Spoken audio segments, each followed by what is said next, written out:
Eu vou fazer e ter a honra de imediatamente iniciar a sessão seguinte, introduzindo alguém, né, um colega, professor, assistente social, professor do curso de serviço social da Universidade de Robert Gordon, que fica na cidade de Aberdeen, na Escócia. Alguns, de tanto nós falarmos no professor, todos meio que acham, né? Todos conhecem, muitos de nós conhecem. O que eu quero dizer é que é um professor que eu conheci há 14 anos atrás e desde então tenho perturbado, literalmente, com toda a certeza do uso da palavra, a vida dessa pessoa, né? Então, eu quero aqui apresentar a vocês o professor Gary Spolander, professor da Robert Gordon, meu colega de profissão, assistente social, e com essa apresentação muito simplória, né, e passo imediatamente a ele. Quero dizer meu profundo agradecimento por quanto eu aprendi ao longo de 14 anos, a começar pela necessidade de desenvolver o inglês. Foi um grande desafio na minha vida. Welcome, my friend. Obrigado pela introdução e pela oportunidade e convite para poder falar aqui. Para quem não me conhece, 14 anos atrás eu tinha mais cabelo, bem mais cabelo. Porém, infelizmente, esses dias se foram. Essencialmente, minha apresentação hoje é muito similar àquilo que eu gravei, porém haverão algumas mudanças.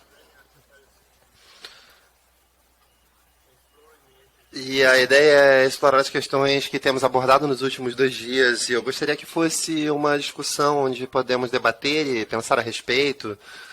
E certamente irei colocar algumas questões para que possamos pensar a respeito de socialização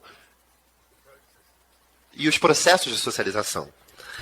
Particularmente, essa apresentação é baseada na ideia de que temos desenvolvido algum tempo atrás no nosso projeto de pesquisa. Ainda não recebeu fundos, porém acho que é um desses projetos apaixonados que, com sorte, faremos no futuro. E irá encorajá-los a engajar nesses debates, porque muitos dos tópicos ou das ideias provavelmente estão relacionadas ao Brasil, à África do Sul e assim como ao Reino Unido. Outra coisa que gostaria de dizer é que eu considero que muitos de vocês sejam professores universitários. Hoje, aqui em Aberdeen, a temperatura é 17 graus Celsius. Eu não sei se chega a ser frio assim em Vitória. Então, acredito que haja essa diferença aqui mais. Vou falar da África do Sul, que é meu local de origem. E sim, essa é a imagem que vemos da África do Sul, que sabemos a respeito dela e podemos explorar a respeito, que é algo deveras mais complexo do que havia no tempo. E esse foi um dos desafios para muitas das pessoas que apresentaram essa manhã. Muitas dessas ideias são complexas, demandam mais pensamento. E a Lúcia saberá que despendemos muito tempo debatendo a terminologia e a importância da linguagem a partir de várias perspectivas e ideias. Todos viemos de diferentes lugares, assim, a importância do diálogo é crucial de modo a chegarmos a uma compreensão comum no que queremos dizer. Pode passar para o próximo slide, por favor? Obrigado. O contexto da África do Sul, apenas para dar um sentido para aqueles que ainda não sabem, havia sido inicialmente colonizado pela Holanda, França e Reino Unido. A maioria da população é negra. O apartheid é provavelmente uma das coisas que a África do Sul que a maioria das pessoas sabem a respeito da África do Sul. E certamente um dos verdadeiros desafios que surgiu a partir do Apartheid tem a ver com o Group Areas Act, onde certos grupos raciais foram separados pelo Estado, o que tensionava quebrar as relações e o senso de pertencimento, a propriedade sobre a terra, etc. Isso foi revertido com a primeira democracia liderada por Nelson Mandela, mas é importante, dentro desse contexto, a Carta de Liberdade. A Carta de Liberdade foi um acordo na transição pós-apartheid que determinava que os recursos da África seriam compartilhados por todos e estabelece alguns princípios de equidade e igualdade na África do Sul. Parcialmente, a partir da implementação, após do Apartheid, a África do Sul também se tornou uma implementação da política neoliberal que exerceu grande impacto sobre a população e sobre o país. E um dos principais efeitos foi a piora da desigualdade no país. Acho que a África do Sul tem a honra dúbia de competir com o Brasil pelo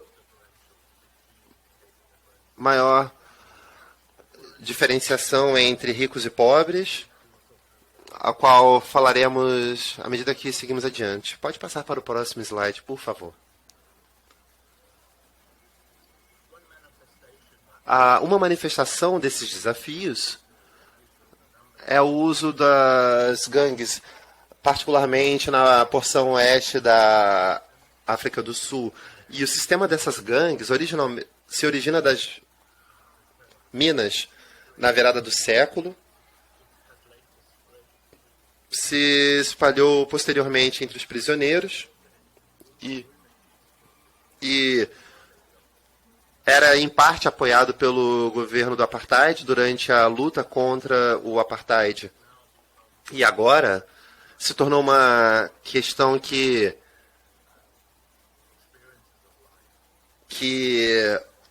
atravessa a experiência de muitas pessoas na África do Sul. Então, para dar uma breve contextualização, as principais gangues entre 26, 27, elas são especializadas em diferentes formas de intervenção ou crime. Há relações entre essas três gangues, mas num contexto globalizado, o que temos também é que muitas dessas gangues têm tanto nomes britânicos ou norte-americanos. Gangues que recaem sobre as categorias, alguns desses principais grupos, os 26, 27 ou 28, como os mongrels, etc. Próximo slide, por favor.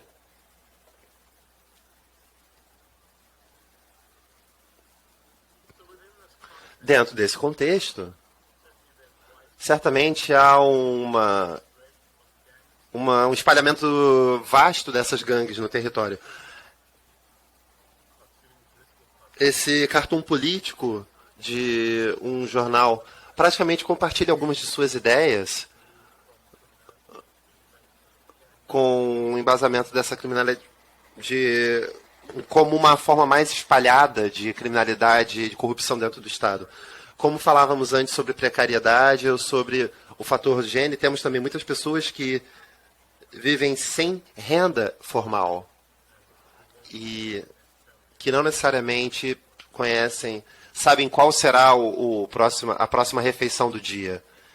E isso traz implicações muito severas sobre crianças. Após o recrutamento de crianças entre 12 e 14 anos, pois essas gangues precisam de capacidade criminal e existe uma tentativa, se você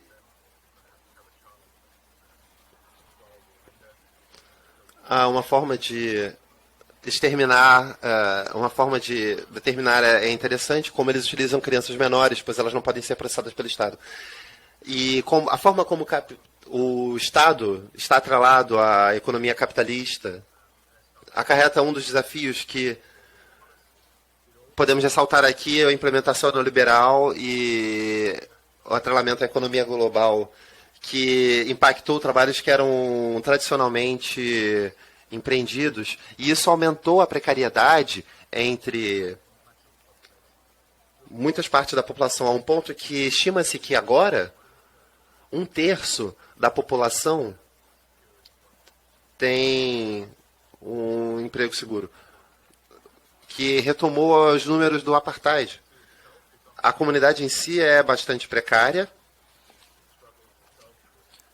e luta com questões econômicas. Há pouca ou nenhuma segurança social e a economia informal. Existe um submundo criminoso, assim como economias informais que se traduz em telefones móveis e no que as pessoas consomem no dia a dia, assim como alimentação, etc. E as gangues já se tornaram um estado de bem-estar em algumas áreas de alta desigualdade. Elas têm fornecido serviços e apoio para algumas dessas comunidades. Pode passar para o próximo slide, por favor.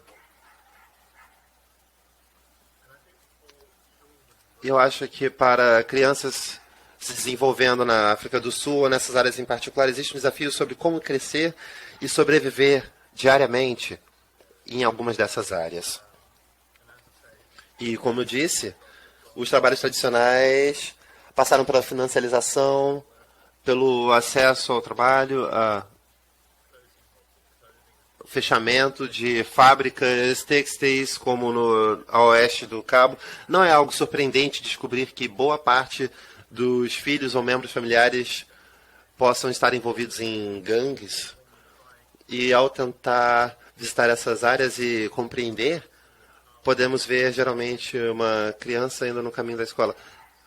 Isso quer dizer que ela deve passar por diferentes áreas de gangues e cada um desses dias apresenta um risco para elas em termos desse trajeto.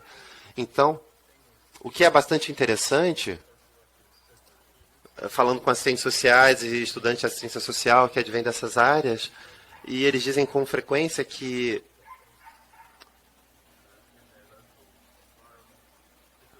é difícil encontrar-se com as pessoas, pois eles são vislumbrados como pessoas sem nenhuma perspectiva, se comparados àqueles que estão com as gangues. Há altos níveis de crimes sexuais, crimes de violência dentro dessas áreas. O que era bastante interessante, o que foi muito interessante, que aconteceu antes do Covid. Houveram 67 mortes de ataques sexuais a crianças na porção oeste do Cabo, no ano, e tentamos observar quem que perpetrou esses crimes. Muitos deles eram membros de gangues, o que parece ser de acordo com que estar de acordo com o que a literatura propunha. Há apoio social muito limitado, e vamos ao próximo slide. E boa parte do apoio que é fornecido vem de ONGs, de instituições não governamentais, ao passo que os desafios reais, em torno de diversas ONGs que fornecem suporte, é que, se elas conseguem investimento do Estado, a implementação do neoliberalismo significa que eles se tornam sujeitos a sistemas de gestão, o que abarca tipos específicos de trabalho, ao invés de engajar com a comunidade no nível que eles estimam como importante. Podem mudar o slide, por favor? Obrigado. E suponho que, se pensarmos sobre as gangues, com frequência ou no contexto, essas gangues são vistas através da lente da criminalidade. E, então, geralmente, pensamos como participar de gangues, e, claramente, as próprias gangues são uma instituição social, ligadas a cultura das ruas, em termos de participação da sociedade e nas ruas e como isso funciona. Porém, sabemos que há influências culturais, econômicas e sociais. A economia social é muito importante no contexto de onde as pessoas moram. E uma das perguntas nos estudos é como explorar essas complexidades e seguir para além, considerando as lentes da criminalidade ou da socialização. Assim, tais contextos estão atrelados à economia de poder, assim como a criminalidade. Pode passar o slide, por favor?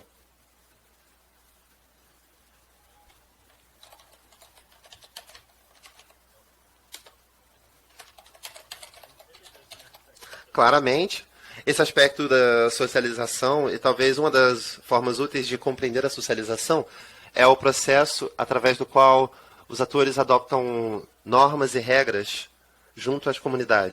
Isso se torna algo importante para crianças ou jovens que crescem em algumas dessas vizinhanças.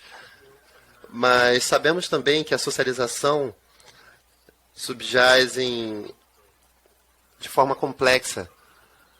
E essa complexidade inclui coisas como rituais ou o uso de violência. E como, essencialmente, as regras culturais dessas gangues junto a essas comunidades é desempenhada. O número de gangues... As gangues na África do Sul têm organizações militares bem estritamente organizadas, e parte do ambiente social que é importante dentro desse contexto é também estabelece o comportamento e a influência das pessoas que vivem nessas comunidades. E isso estabelece também a forma como as crianças observam suas perspectivas de futuro, de acordo com suas aspirações. Pode passar o slide, por favor? Mas acho que algo que fazemos com relação a essas crianças que são soldadas, essa forma de processo de socialização nos primeiros anos é bastante importante de forma a tentar entender o que acontece com elas mais tarde. Certamente, a socialização nas ruas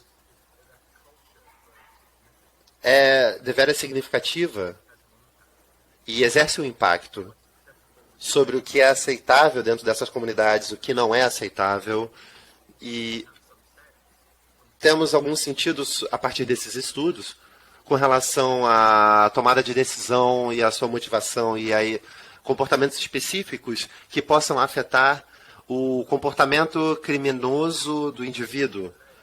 Mas isso, como disse antes, subjaz nos desafios econômicos e políticos. E como podemos ver a partir das fotos, a cultura é repleta de histórias e rituais, tudo responsável por moldar esse contexto. Temos aqui uma foto com a bandeira dos Estados Unidos e podemos ver na segunda foto algumas marcas que determinam a qual gangue essa área pertence.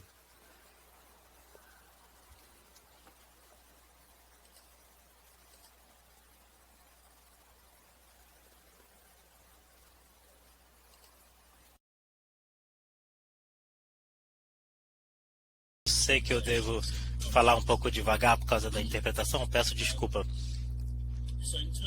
Mas, em termos dessa luta por sobrevivência, o que é muito claro é que há grandes números de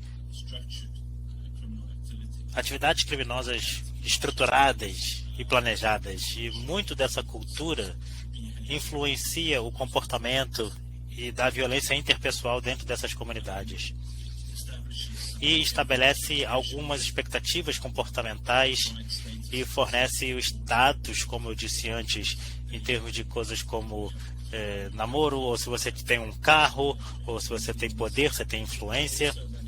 Mas, se você for enviado para a prisão, a gangue vai sustentar a sua família enquanto você estiver preso, para poder trazer renda para essas famílias. E eles enfatizam esse machismo que principalmente entre os homens, e para as mulheres jovens, que há essa noção de que a menina do gueto, que consegue talvez negociar algumas de umas situações sociais perigosas onde elas podem se encontrar, e elas podem ter alguma proteção dessas gangues. E é importante, como membros da gangue, eles têm símbolos, com muitas tatuagens, como nós vimos anteriormente, alguns tipos de comportamento diferente, porque isso ajuda a você ser identificado. Começam a atirar uns dos outros em espaços públicos. Então, vamos para o próximo slide, por favor. Uma das coisas que a Covid fez é que eles podiam adequar as gangues. Então as pessoas tinham que ter ficado em lockdown, então eles pararam de vender álcool e cigarro.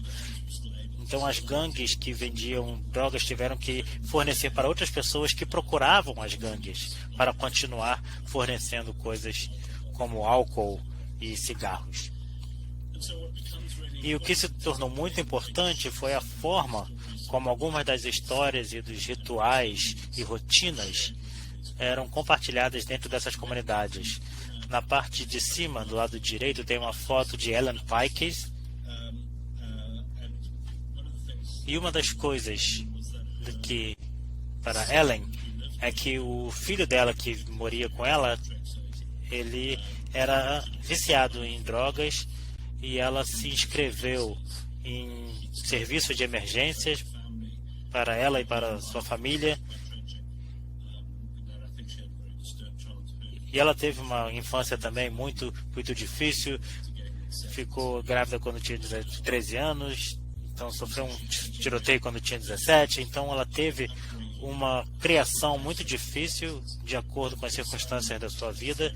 E o filho dela era viciado e chegou a um ponto onde ela não conseguia mantê-lo mais em casa.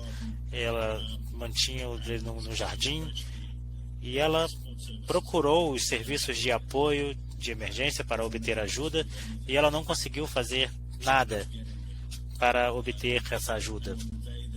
E no dia que ela chegou no tribunal para pedir ajuda, ela foi para casa e ela conseguiu falar com o seu filho, e ela basicamente matou o filho dela, porque ela achou que ela não conseguiria mais lidar com aquela situação, com aquele nível de angústia. Então ela foi até um serviço comunitário, mas ela se tornou uma figura importante para mostrar os desafios dessas vizinhanças, desses bairros. Então, pode passar para o próximo slide, por favor. Então, a pergunta é, para tentar trazer isso a uma conclusão para a nossa discussão, como é que nós exploramos essa experiência vivenciada? Então, um grupo de pesquisadores pensou, como é que nós vamos explorar esse tipo de experiência? Como é que essas camadas de complexidade na influência ambiental, estrutural e cultural influenciam as comunidades e a experiência de criminalidade que elas passam? O que a gente quer dizer com esses conceitos principais de cultura, socialização e exploração?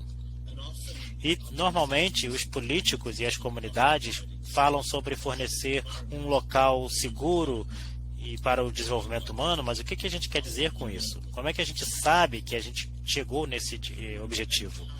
Quem e como vai ter voz e poder em termos dessas circunstâncias, e como as coisas podem mudar? Como nós, e eu falo nós, eu falo sociedade, os cuidadores e assistentes sociais, como nós influenciamos a jornada dessas crianças, desde a infância em diante? E uma última pergunta, eu lembro que eu estava sentado com um colega na prisão em Pausman, que é uma das principais na cidade do Cabo, e o que aconteceu é que um jovem foi trazido para ver o chefe da carceragem, e era um jovem que eu acho que ele tinha 16 anos, e ele foi colocado na ala mais jovem, e o comportamento dele era muito difícil nas últimas semanas. Ele teve várias advertências, ele já estava cometendo bullying com os outros jovens que estavam ali, e o carcereiro falou com ele, e depois ele teve que sair e recebeu instruções. Ele falou: você pode ficar aqui como a última advertência nessa célula, longe das crianças que eles estavam cometendo bullying. Então depois ele falou: bom, se eu enviá-lo para a ala adulta, ele vai ser estuprado e provavelmente ele vai piorar, ele vai ser infectado com HIV, então eu não sei o que fazer. E ele olhou para nós e eu lembro que ele disse: bom, vocês que são pesquisadores que ouvem essa história, e você vai explorar quais são os desafios, como é que você faz uma diferença para as pessoas, em vez de simplesmente criar uma nova carreira para elas, ou criar uma carreira para nós? Então os pesquisadores pensaram isso. Então vou deixar essa pergunta aí para vocês. Obrigado, Lúcia. Vou poder participar da discussão e dos debates depois.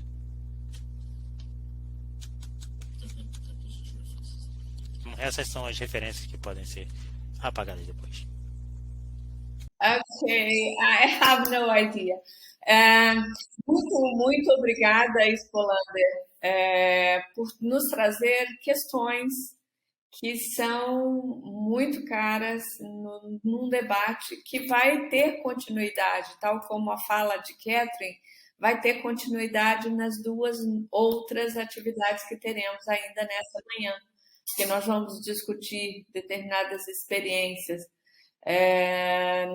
nas comunidades aqui em Vitória, e vamos discutir questões vinculadas ao uso, né, de softwares e de recursos no campo educacional. Eu queria perguntar se alguém quer fazer alguma questão, né? O Spolander apresenta questões para as quais a gente vai ficar pensando 10 anos e mais 10.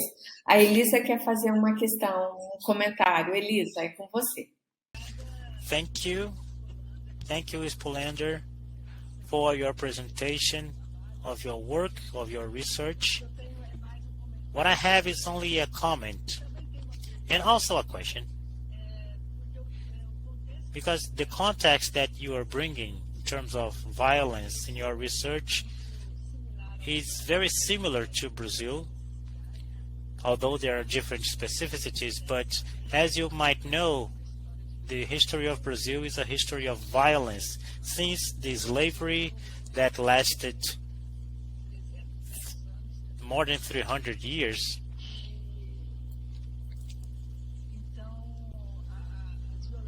Therefore, the violence with the black population happens until now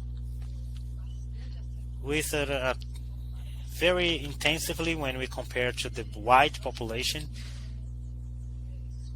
So this context of violence that we have here in Brazil, I don't know if what you call gangs, I don't know if I can use the same word or if I can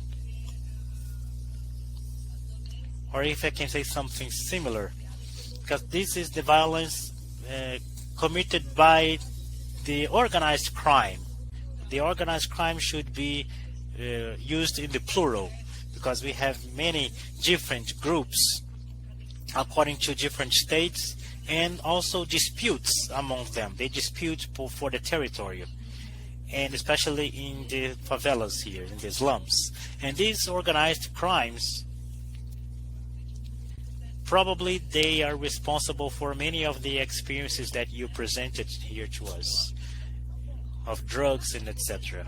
Well, my question is, if you identified, of course that the question that you asked in the end, we are going to think about the next 10 or more than 10 years, so I'm not going to talk about it, otherwise will be too shallow to discuss that. But I would like to know that if in your research that you are developing, if you have identified policies for education in the schools and the role of the schools, or if there is any mediation between the schools and these young people in this violence context. Because here in Brazil, many times the schools are like hostages of the organized crimes. We have children who studied in preschool, so they are 5 years old, and they live daily with this violence. And as amazing as it may sound, we see some children saying that I want to be like my brother, but their brothers belong to the organized crimes. They are drug dealers. Of course, the children are naive to know that they are criminals, but they have a mirror where they can be inspired, so to speak. Because the future of our children, most of our children and young people in Brazil, is a very uncertain future. This is a future that does not offer many possibilities. So this is my question. I want to thank you because that inspired me to reflect here. Thank you. Rafael vai apresentar sua questão e você responde a Elisa e Rafael juntos. Pode ser? Okay? Thank you. Rafael. Good morning, everyone. I'd like to thank Gary for this presentation. And along with what Professor Elisa said, I just wanted to compare with Brazil. It is a very straight question. What is the relationship with the gangs with the state? Here in Brazil, we have some, we don't call it gangs, we call organized crime, but they graduate some lawyers to enter the state structure to defend them in courts. So there is a symbiosis between the criminalization and the state in an unequal society. So I'd like to know from you, Gary, if you measure that, or if you have any notion of this relationship between the gangs and the state, if it is a parallel power, so to speak, or if there is a symbiosis between the state and the gangs, and until what extent this history of segregated society is a driving factor that stimulates that.